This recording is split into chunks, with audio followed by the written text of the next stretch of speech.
The Lion King is set to hit theaters in the summer of 2019, and I'm going to tell you straight out, I can't wait. I was one of those ones that during Jungle Book, I was like, they really need to make Lion King like that, because I thought that was just fucking fantastic what they did with Jungle Book and how it looked. And that was one of the first things that they did, was they put Lion King into production like that, to do it just like that. And I loved the original back in 1994. You know, it was so big. I just remember Lion King was like kind of like how Frozen was a few years ago. It was so big. And to actually now get a live action version of this film is going to be great. And it will have the music that I heard this film will have the music that the original had. So that's awesome in itself. Now, of course, you know, I do have complications with the cast. I'm alright with Donald Glover as Simba. I'm not fan of Beyonce as Nala, but she didn't have a big part. I love the fact that they brought James Earl Jones back to voice Mufasa. I thought that was great.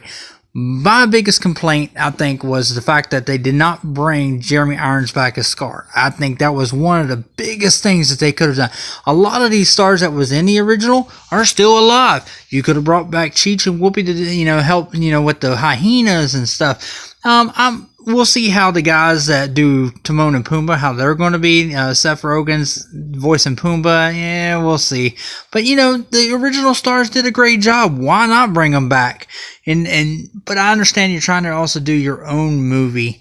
You know, you're wanting to separate it for a new generation from the original cartoon and stuff. So I guess that's the reason why. But I remember when the casting came out, I was like, really, fucking Beyonce? And I think the Jeremy Irons as Scar just really pissed me off. I was like, that he did such a fantastic job voicing Scar, and it's going to be hard to imagine another actor voicing this character. I think, you know, Scar's one of the, you know, I think he's one of the best villains in Disney.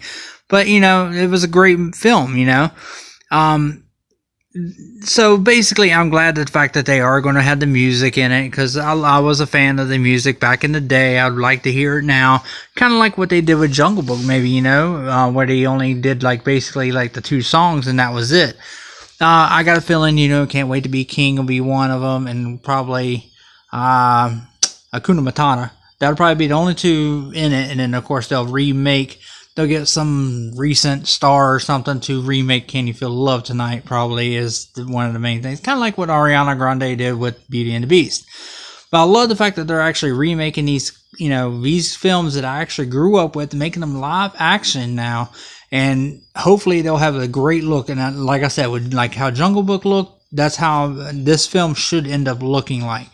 But, you know, I think it will be great. But that has been your first look at The Lion King, guys. Leave a comment in the box below. Let me know what you guys think. If you're not a subscriber, please subscribe. And until next time, like I said, that has been your first look at The Lion King.